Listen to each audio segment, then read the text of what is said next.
What is the general traffic rule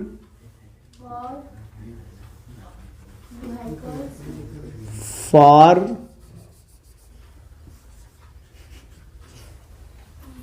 vehicles in all parts of India?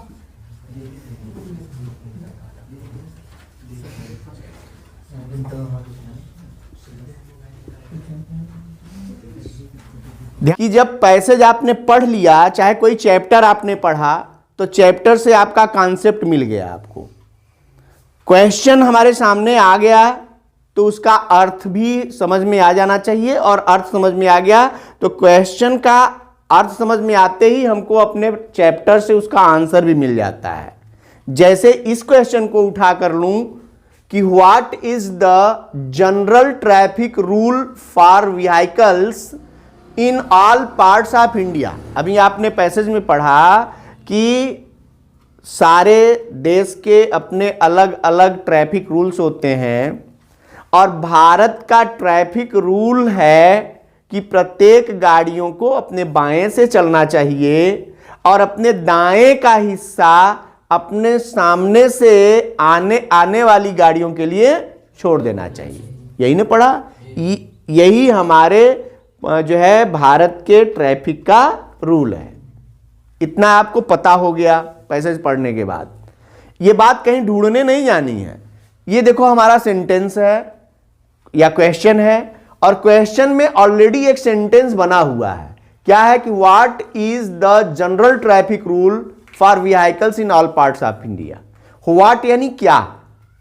अब देखो question में बात आती है जब क्वेश्चन की, तो ये जो इंट्रोगेटिव वर्ड होते हैं जिनको हम क्वेश्चन वर्ड कहते हैं, यही क्वेश्चन बनाते हैं। और जितने क्वेश्चन वर्ड हैं वो सारे क्वेश्चन वर्ड अलग अलग एक जो है सेंस के आधार पर या अलग अलग चीजों को पूछने के लिए प्रयोग किए जाते हैं। जैसे एक व्हाट आया है, ग्रामर पढ़ते समय पता नहीं कितनी बार मैंने बताया कि व्हाट और हुम क्या पूछते हैं, बताओ। पैसिव वॉइस पढ़े थे?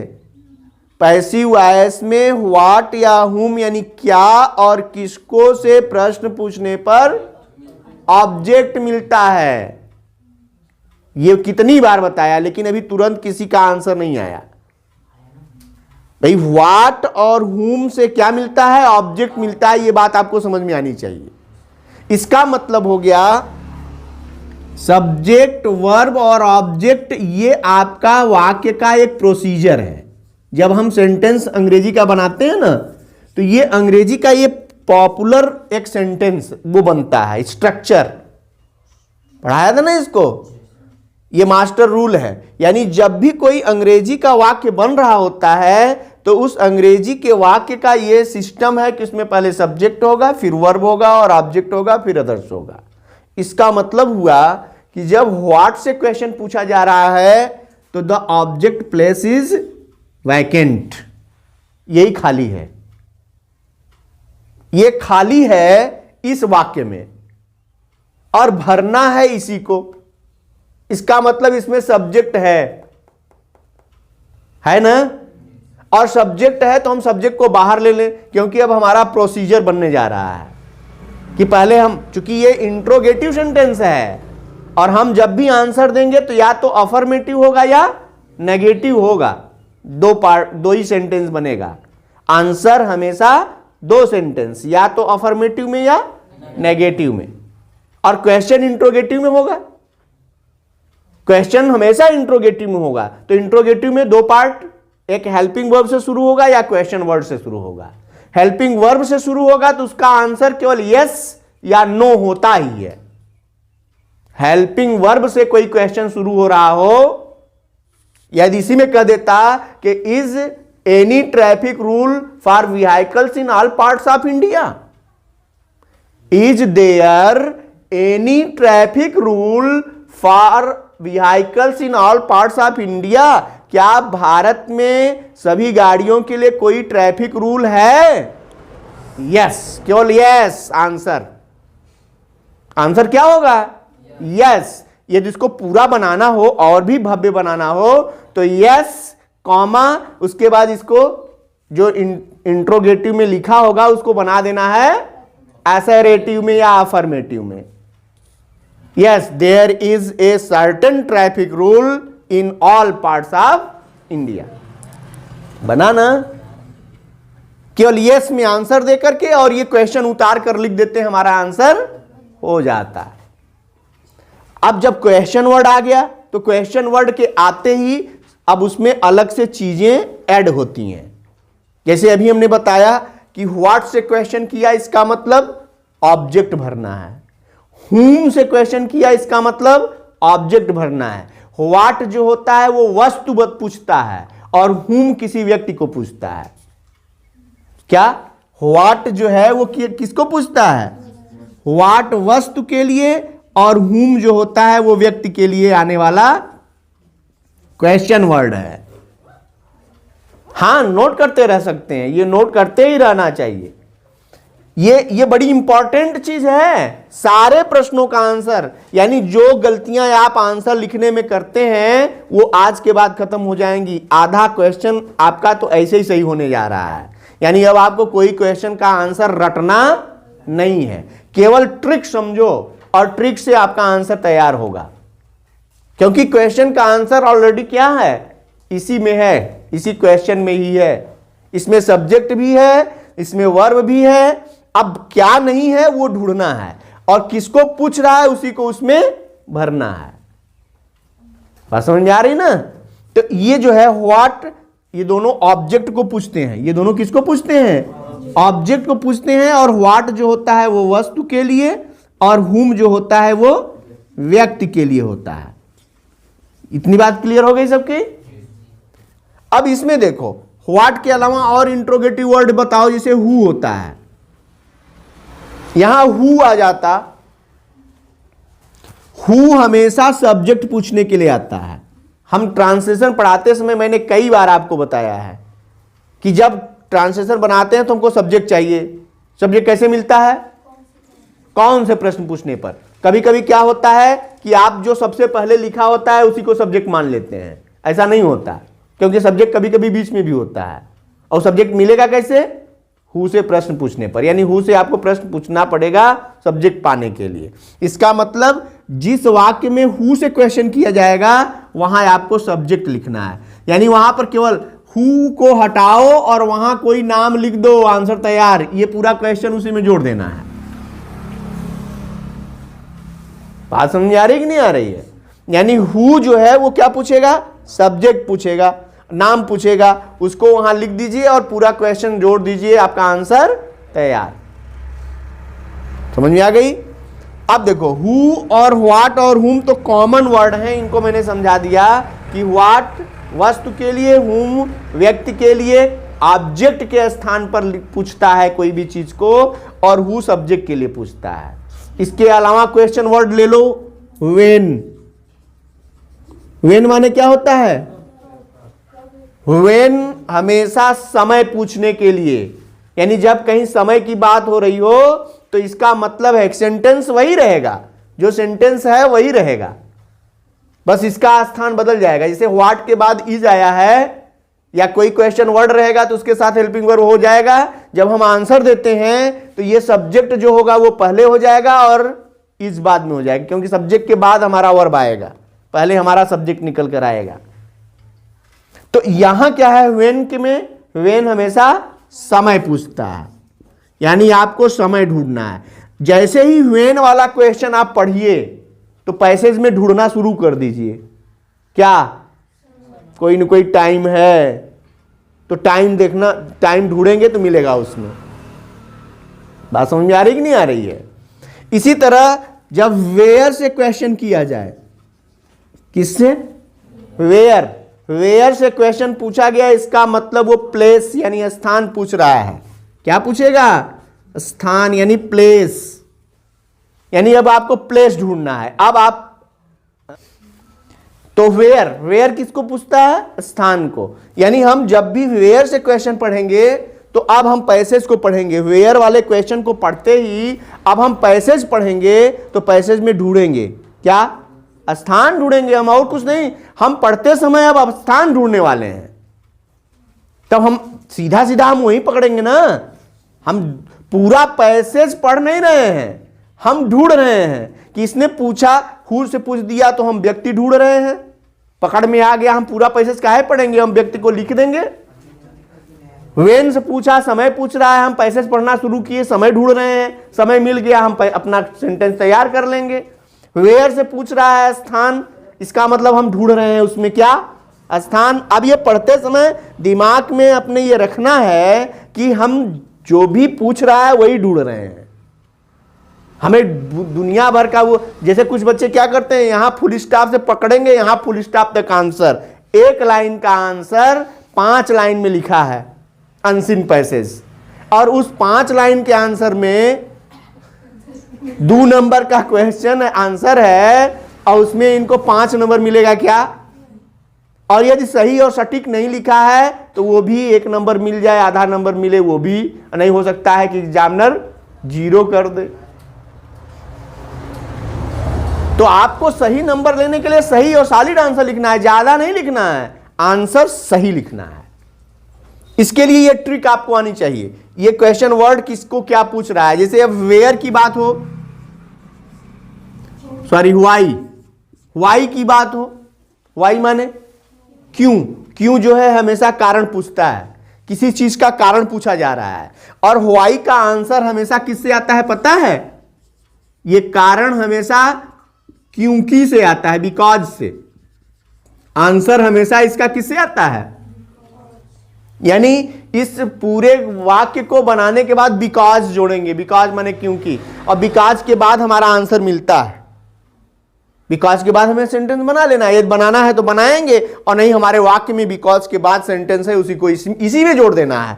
हमको उसमें से नहीं लेना है, पूरा लाइन लेना है। हमारा ये सेंटेंस इसमें है, इसी में आगे बिकॉज जोड़ करके हम अपना आगे की बात लिखेंगे, हमारा सेंटेंस, हमारा आंसर तैयार। और सॉलिड आंसर, यानी एकदम सॉलिड नंबर लेने के लिए बता रहा हूं। 2 में 2, 1 में 1, 3 में 3 नंबर मिलने वाला, 4 में 4 नंबर मिलने वाला, ये ट्रिक है। यदि आप इसमें लीप लाप किए, इसमें इधर का उधर करने का प्रयास किए, तो वहीं पे माइनस मार्किंग होती है। यानी 4 नंबर के क्वेश्चन में यदि आंसर देना है या नंबर देना है, तो अब वो दिख जाता है कि इस बच्चे का जो आंसर है वो सॉलिड है, तो पूरा देंगे। यदि इसमें घाल मेल करके उसने लिखने का प्रयास किया है तो काट देंगे। तो आपको घाल मेल करने की जरूरत नहीं है, आपको सीधा और सटीक आंसर देना है। ये हो गया व्हाई मतलब कारण। यानी अब हम अनसीन पैसेज में पढ़ेंगे तो व्हाई से हम क्या ढूंढेंगे? कारण ढूंढ करके हम आंसर ढूंढेंगे तो हमारा सटीक आंसर मिलेगा। इसी तरह हाउ यानी ये मैनर बताता है, तौर तरीका, तरीका बताने के लिए मैनर पूछता है हाउ से। हाउ क्या पूछता है? मैनर, कार्य करने का तरीका जानना है हाउ से। समझ में आ गई? हाउ मेनी आ गया तब। हाउ मेनी जो है वो संख्या पूछता है। हाउ मच क्या है? हाउ मच जो है वो मात्रा पूछता है, संख्या नंबर, ठीक है। और मात्रा, मात्रा यानी होता है मेजरमेंट, या उसको कहो नाप तौल जो होती है ना, उन सब के लिए प्रयोग होता है हाउ मच और हाउ मेनी। हाउ फार, दूरी, दूरी पूछने के लिए क्या होता है? How far. समय में भी हाउ लॉन्ग लगता है, कभी कभी होता है ना कितने समय से, तो हाउ लॉन्ग से प्रश्न पूछता है, यानी समय पूछता है। ये दूरी पूछता है और ये समय, समय की जो है वो समय का दौरान, हाउ लॉन्ग, कितने समय तक, तो वो हाउ लॉन्ग से क्वेश्चन। हाउ फार माने कितनी दूर के लिए। और इसी तरह से ये जितने भी क्वेश्चन वर्ड आते हैं, ये खुद बताते हैं कि आपको लिखना क्या है। आपको कहीं ढूंढने नहीं जाना है, आपको केवल और केवल अपना कॉन्सेप्ट क्लियर करके कॉम्प्रिहेंसिव माइंड डेवलप करना है कि हमें लिखना क्या है। उसी चीज को हम लिखेंगे। हम अनावश्यक उस पैसेज से या अनावश्यक उसी क्या कहते हैं तुम्हारे किताब से जो क्वेश्चन आंसर लिखाया गया है। अभी आप क्वेश्चन बैंक वगैरह तमाम तरह का पढ़ेंगे ना, तो उसमें बहुत दुनियादारी लिखी है। यानी आप क्वेश्चन बैंक का भी आंसर लिख रहे हैं तो सॉलिड नहीं है। क्यों? क्योंकि वो भी तो किसी ने लिखा होगा ना, तो उसमें घाल मिल करके लिख दिया है आपने, वही आंसर याद करके लिख दिया। आपका आंसर सटीक कहां आया? और सटीक आंसर लिखने के लिए इसीलिए मैं किसी किताब से आंसर लिखवाता हूं क्या? इसीलिए नहीं लिखवाता क्योंकि सटीक और सही आंसर हमारे क्वेश्चन से और हमारी किताब से मिलता है। किताब में हमें कॉन्सेप्ट मिलता है और क्वेश्चन में हमें उसका स्ट्रक्चर मिलता है। सेंटेंस तो हमें क्वेश्चन से मिल गया, कहीं ढूंढने जाना ही नहीं है और ना तो इसको रटना है। किसी क्वेश्चन आंसर को याद करने की जरूरत नहीं, रटने की जरूरत नहीं है। लेकिन यदि आपने किताब के चैप्टर को सही से पढ़ा, सही से समझा और उसके क्वेश्चन के मीनिंग को सही से समझा तो आप आंसर बना लेंगे, कोई नहीं रोक सकता। लेकिन यह काम करने के लिए कोई अपने को पाबंद बनाता ही नहीं है। क्वेश्चन आंसर लिखे, इसको रटना है, पढ़ेंगे, परीक्षा आएगा तो याद करेंगे। इसके चक्कर में इतना देर हो जाती है कि अब आपको ये लगता है कि अब हम कैसे करें, और अब करने के लिए ये तरीका अपना लो, क्योंकि हिंदी सबकी आती है। और हिंदी आती नहीं है, बल्कि आप अंग्रेजी के जो क्वेश्चन है उसमें खुद ही सारी चीजें लिखी हैं। उन चीजों को समझ लो और याद कर लो कि व्हाट पूछ रहा है। जैसे किसी भी फर्स्ट चैप्टर को ही ले लो, क्या नाम है, a letter to God. A letter to God में who was Lencho? Farmer. Lencho was a farmer. Why was angry? Why was Lencho angry to find the money? अब बिकॉज से नहीं लिखना है, लिखना हमको यहां से है कि Lencho was angry to find money because he asked 100 pesos but he found only 70. Answer clear. आधा क्वेश्चन में, आधा अपने कॉन्सेप्ट में।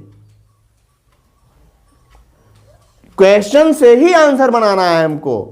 अभी किताब खोल लो, तुम क्वेश्चन आंसर याद भी करते हो, केवल किताब का क्वेश्चन खोल के आप बैठ जाइए और क्वेश्चन से आंसर बनाइए। कॉपी भी रख लो और किताब भी रख लो। कॉपी का जो है आंसर ले देखो और किताब का अपना क्वेश्चन देखोगे तो कूल आंसर तुम्हारी किताब के उसी क्वेश्चन में मिलेगा। और ये नकल है, सच्ची नकल यही है। जिसने अकल से नकल किया उसका काम बना।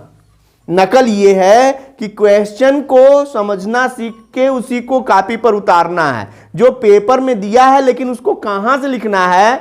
भाई जैसे दीपेश क्या करेंगे कि आंसर क्वेश्चन व्हाट से पूछा है, इनका आंसर व्हाट से शुरू होगा। क्वेश्चन व्हाई से पूछेगा तो आंसर भी व्हाई से शुरू होगा।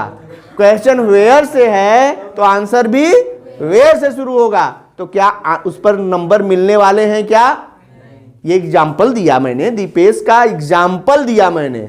90% विद्यार्थी ऐसी गलतियां करते हैं। जिस क्वेश्चन का आंसर नहीं आता वो कहीं से भी कुछ करना, वो भी ट्रिक अपना लें। 2 नंबर का आंसर है तो 1 नंबर देकर ही जाएगा एग्जामिनर। यदि वो आंसर नहीं भी लिखा पूरा, केवल लिखने के तरीके में आंसर लिखा उसने, तो आपको बता दूं वो 2 नंबर का क्वेश्चन 1 नंबर देकर जाएगा, भले ही आपका आंसर सही नहीं हो। लेकिन यदि आपने व्हाट का आंसर व्हाट से ही शुरू किया तो अपेक्षा मत रखिए, 0 नंबर ही मिलेगा। इसलिए अब आप इस ट्रिक पर आ जाइए कि जिन क्वेश्चन का आंसर आपको नहीं आ रहा है उनका आंसर हमको बनाना कैसे है। ये बात ये सारी चीजें बताएंगी। इतनी बात मैंने बताया ना, ये ट्रिक यदि आपको पता है तो आप आंसर लिखने में अपने आप को सक्षम बना लेंगे और वो सटीक बनेगा। जैसे अब इसका आंसर लिख करके हम देख लें, ठीक है? मिटा दूं ना इसको?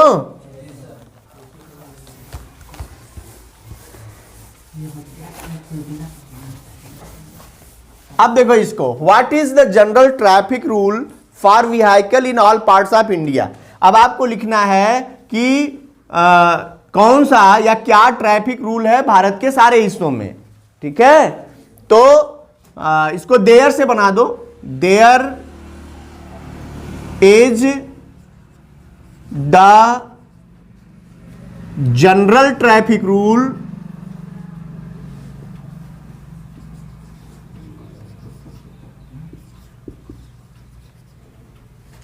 Traffic rule for all vehicle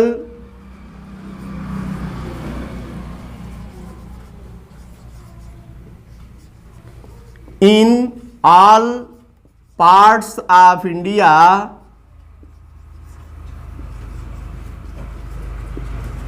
that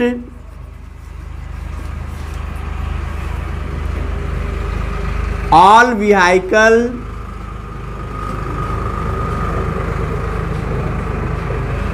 should keep their left। बस इतना आंसर काफी है। इसमें बताइए कि ये आंसर है, इसमें जो क्वेश्चन और आंसर को देखकर बताइए कि जितने शब्द इसमें हैं उसमें 2-4 शब्द बढ़ गए हैं, से सारे शब्द वही हैं जो आंसर बने हैं। बस अंतर यह है शब्दों का स्थान थोड़ा बदला है। ये सूटेबिलिटी ही हमको देखनी है। इसके लिए हमने स्ट्रक्चर दिया कि जब भी आप कोई क्वेश्चन वाला वाक्य पढ़ेंगे तो उसमें question word plus helping verb plus subject plus main verb plus object plus others का क्रम मिलेगा। ये क्वेश्चन का क्रम है, ये आप पढ़े हैं ग्रामर में। और इसी को हमको आंसर देना है, यानी असर्टिव। हमने बताया कि आंसर जब होगा तो क्या होगा, असर्टिव, यानी अफर्मेटिव या नेगेटिव। तो अफर्मेटिव में यदि आंसर देना है तो इसका रूल होता है पहले सब्जेक्ट, फिर हेल्पिंग वर्ब, फिर मेन वर्ब, फिर ऑब्जेक्ट, फिर अदर्स, फुल स्टॉप। अब कहां क्वेश्चन मार्क रहा, हम अब आंसर में आ गए ना। आंसर में क्वेश्चन मार्क नहीं रहता। ये भी गलतियां करते हैं बच्चे कि आंसर भी लिखेंगे तो क्वेश्चन मार्क। तो एग्जामिनर भी नंबर देने में क्वेश्चन मार्क, जो मन करेगा दिया, नहीं दिया नहीं दिया। और नेगेटिव सेंटेंस में यदि आंसर देना है तो सब्जेक्ट होगा, हेल्पिंग वर्ब होगा, प्लस नॉट या नेवर, जो भी आंसर में देना होगा वो लिखेंगे। फिर उसके बाद आपका मेन वर्ब होगा, फिर ऑब्जेक्ट होगा और फिर अदर्स होगा। अब देखो यहां इसमें भी ये जो हेल्पिंग वर्ब और मेन वर्ब में लिख रहा हूं, ये कहीं अलग ढूंढने नहीं जाना है। क्वेश्चन डिसाइड कर देता है कि कौन सा हमको वर्ब लिखना है। क्वेश्चन डिसाइड कर देता है कि इसमें कौन सा हेल्पिंग वर्ब और मेन वर्ब लगना है। कहीं ढूंढने नहीं जाना है, बस उनके स्थान सही जगह पर लगाना है। जैसे कि मैंने यहां व्हाट की जगह देयर लगा करके इसलिए बनाया था क्योंकि यहां सब्जेक्ट हमको चाहिए था, व्हाट सब्जेक्ट के प्लेस पर था। सब्जेक्ट के प्लेस पर देयर का प्रयोग तब होता है जब किसी चीज का होना या न होना कहीं बात की जाए। अब ग्रामर के नियम में आना पड़ेगा आपको, यानी ग्रामर आपको इतना आना चाहिए कि जब किसी का होना या न होना पाया जा रहा हो तो सब्जेक्ट के प्लेस पर देयर आता है। किसी समय, ऋतु, मौसम, स्थान की बात हो रही हो तो वहां परिचय करवाने की बात हो रही हो तो वहां सब्जेक्ट के स्थान पर इट आता है। ये बात आपको पता है, बस उसको सही जगह पर लगाना है। ये सारी चीजें ये दिमाग में है तो कोई भी क्वेश्चन आपका, कोई भी आंसर गलत नहीं